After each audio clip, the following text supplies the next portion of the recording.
ঠিক করেছো। সোজা আঙুলে ঘি না উঠলে না আঙুল বেঁকাতেই হয়। ঠিক করেছো, ঠিক করেছো। ভয় পেয়ে গেছে। আরে ভয় বলে ভয়, সেদিন খাপিয়ে দিয়েইছি না, তারপর আর কেউ মেয়েদের স্কুলে পাঠাবেই না। আমি কি বলছো গো, দেখলেই উল্টো দিকে হাঁটবে না। কি হয়েছে? আরে আবার খুলেছে। কি? আবার পাঠশাল খুলেছে। এত বড় আসপর্দা সেই দিনের পরেও শিক্ষা হয়নি না। শোনো, এর একটা বিহিত করতেই হবে, করতেই হবে। চলো আমার সঙ্গে, চলো চলো, করতেই হবে। চলো। আমাদের গ্রামে না একটা খুব দুষ্টু মেয়ে ছিল। খুব দুষ্টু? ঠিক দুষ্টু না, আসলে ওর ভয়ে সারা পাড়া তটস্থ থাকত। কেউ কিছু বললেই মুখে মুখে এমন জবাব দিয়ে দিত যে কারোর আর কিছু বলার জো থাকতো না। একদিন কি হয়েছে, ওই মেয়েটার পাশের বাড়ি জটা দাদার লাথি খেয়ে তার বউ তো প্রায় যায়।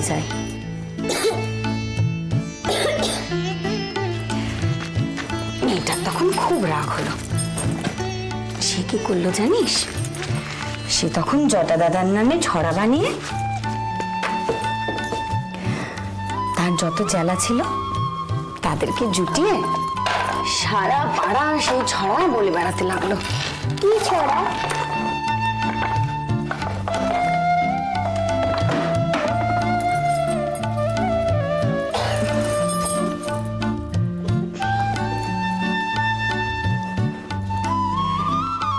জটা দাদা পাগোদা, জটা দাদা পাগোদা যেন ভোদা হাতি,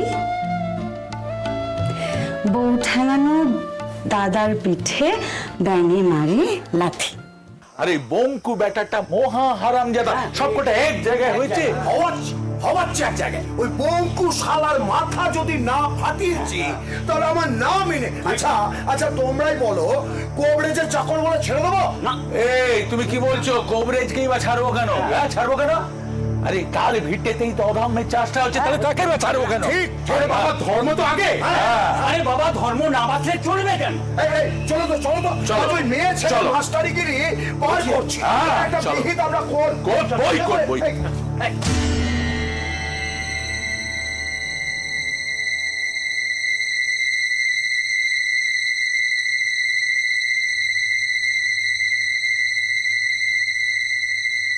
এদিকে কি মতলব? মতলব মানে এমনি ওদিকে যাওয়ার হুকুম নেই। ওইদিকে স্কুল আছে, সেখানেই যাব। ওদিকে মেয়েদের স্কুল, বেটা ছেলেদের যাওয়া বারণ।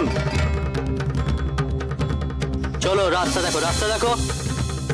ওদিকে যাওয়া বারণ, চলো। এর একটা বিহিত করতেই হবে। যাওয়া বারণ বলেছে না? পথ দেখো। পথ দেখবো মানে? পথ দেখো।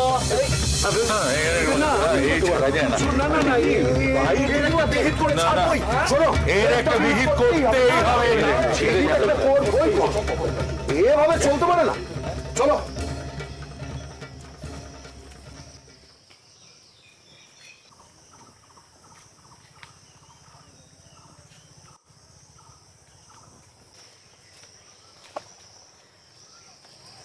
নাম হই ঠাকুর। আরেকদিন কি হয়েছে জানিস?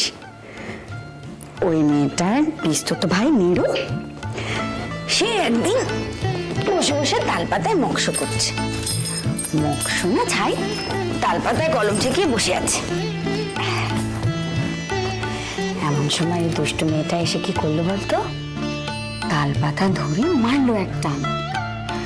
নীরু তো রেগে কাই, বলে তুই মেয়ে মানুষ ওই তালপাতায় হাত দিলি কেন? মেয়ে মানুষ তালপাতায় হাত দিলে কি হয় তুই জানিস? মেয়ে মানুষের লেখাপড়া করা পাপ, মেয়েরা পড়লে কানা হয়ে যায় জানিস?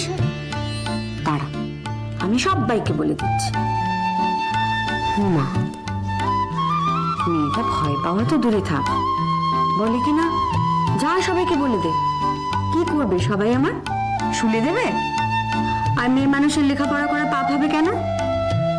স্বয়ং মা সরস্বতী, তিনিও তো মেয়ে মানুষ। সকল শাস্ত্রের যে শাস্ত্র বেদ, তা মা সরস্বতীর হাতে থাকে না? আর যদি সবাইকে বলেই দিবি, তবে এটাও বলিস যে সত্য লিখতেও জানে। দুষ্টু মেয়েটাকে তুমি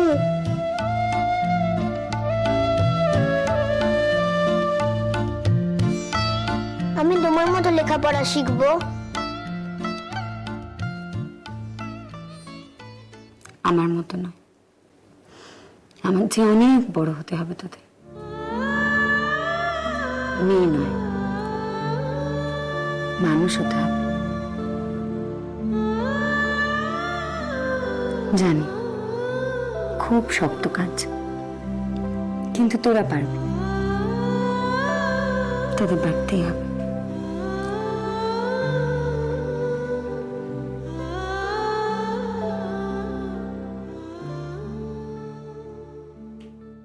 আপনারা চলে যান বুড়ো বাবা, আমরা আছি এখানে, আপনারা নিশ্চিন্তে থাকতে পারেন।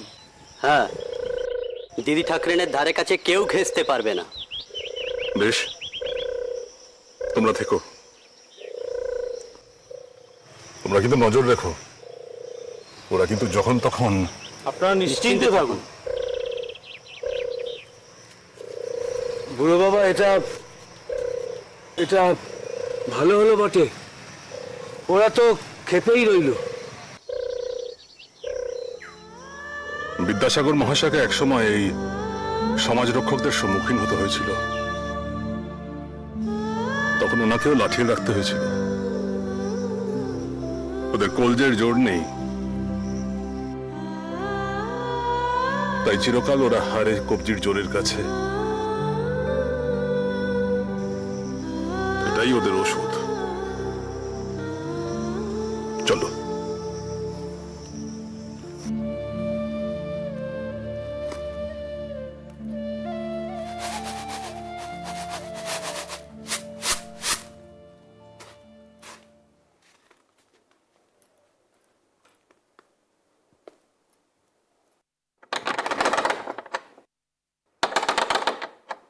আসছি আসছি।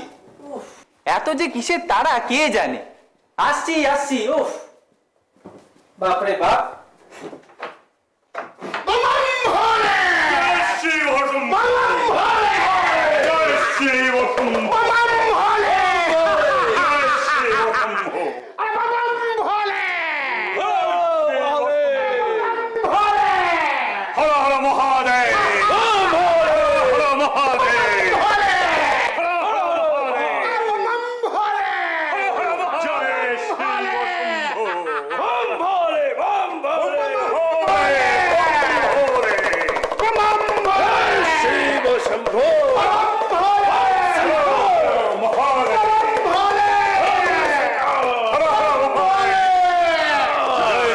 শম্ভু শিব শম্ভু, হর হর হর হর মহাদেব, জয় শিব শম্ভু, জয় শঙ্কর, বম শঙ্কর, বম ভোলে, বম শঙ্কর, বম ভোলে, বম ভোলে, শিব শম্ভু।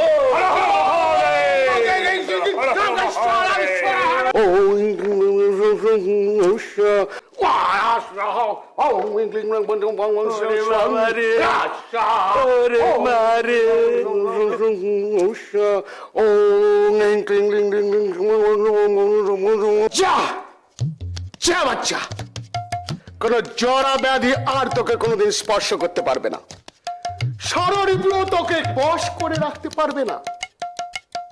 যা, তুই মুক্ত পুরুষ। যা, বাড়ির বড়দের ডেকে নিয়ে আয়। বমন ভোলে, বমন ভোলে, বমন ভোলে, বমন ভোলে। শিগগির ডেকে নিয়ে আয়, ওদের এই মুহূর্তে ডেকে নিয়ে আয়, ডেকে নিয়ে আয়। ওরা কারা গো? কি জানি রে, দেখে তো মনে হচ্ছে কোনো বড় সন্ন্যাসী হবে না। ঢুকতে দিল কে বাড়িতে? এখন কথা বলিস না মেজ, ওনাদেরকে ঢুকতে দিতে হয়? মন্ত বলে এমনি ঢুকে পড়েন। বমন ভোলে।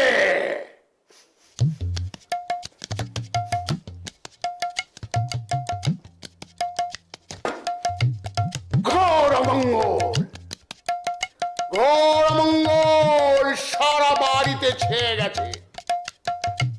বাবাম ভোলে, বাবাম ভোলে,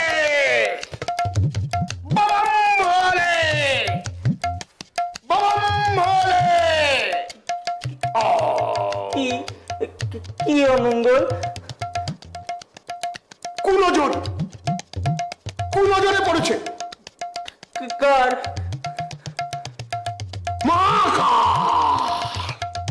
মহাকালের কুনজরে পড়েছে। মহাকালের কুনজর, মহাকালের কুপ্রভাব। ও ও ও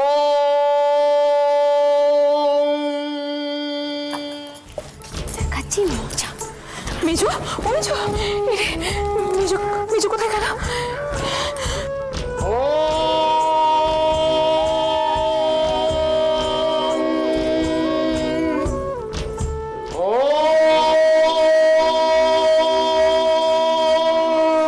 এই, কি হচ্ছে এসব? তোমরা কারা? ওরে, ও জিজ্ঞাসা করছে আমি কে? বাবাম ভোলে, বাবাম ভোলে। মূর্খ নারী, তোর এত দূর আসপর্দা! তুই জানিস নে ওর সামনে কথা বলছিস? জানি না তো, তার জন্য জিজ্ঞেস করছি কে উনি। এই রে ঠাকুরজি, মেজো নিচে একটা কাণ্ড না ঘটিয়ে বসে। চলো তো দেখি। ওরে বাবা রে, সাক্ষাৎ কাল ভৈরব আমি এক ফুৎকারে টিকটিকি গিরগিট হয়ে যাবে। ওরে বাবা, ইয়ে মেজো বউ, তাই বুঝি? বানাও দেখি আমাকে চিকচিকে গিরগিটি। আমার মেজো, এসব কি কথা? তাড়াতাড়ি সরে সরে, মেজো।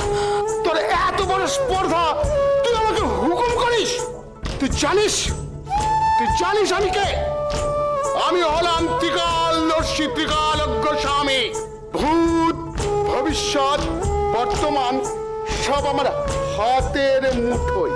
তাই নাকি? ও মেজো, মেজো শোন না, এনারা খুব ভয়ঙ্কর হন রে। যাস নি মেজো, যাস নি, আমার কথা শোন। রে, দেখাচ্ছি মজা।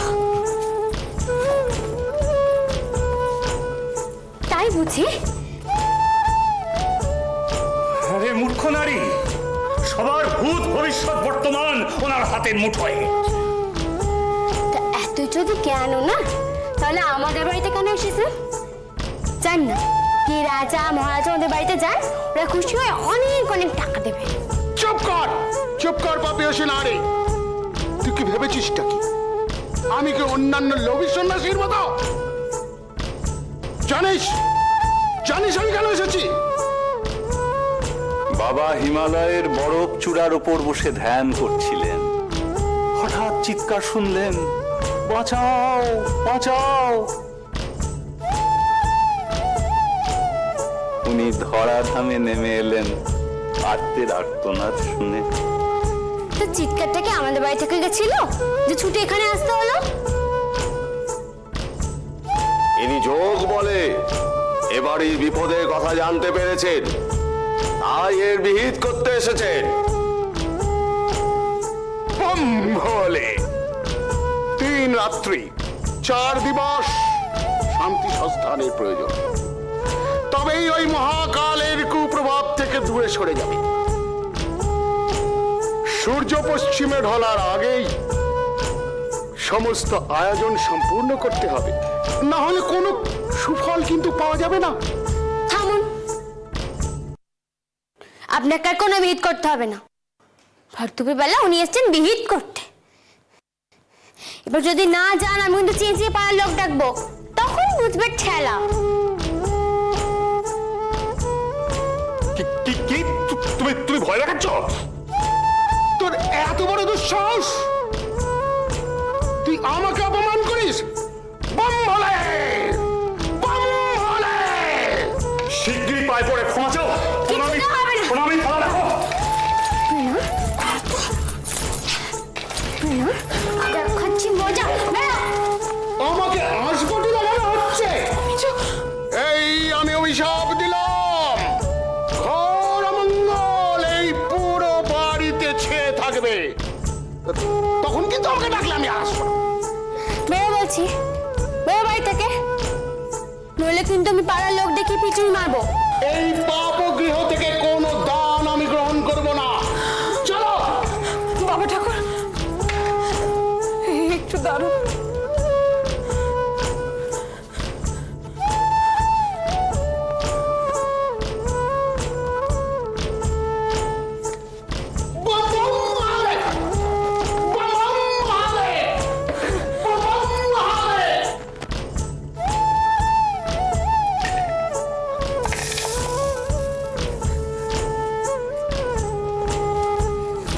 মেজো,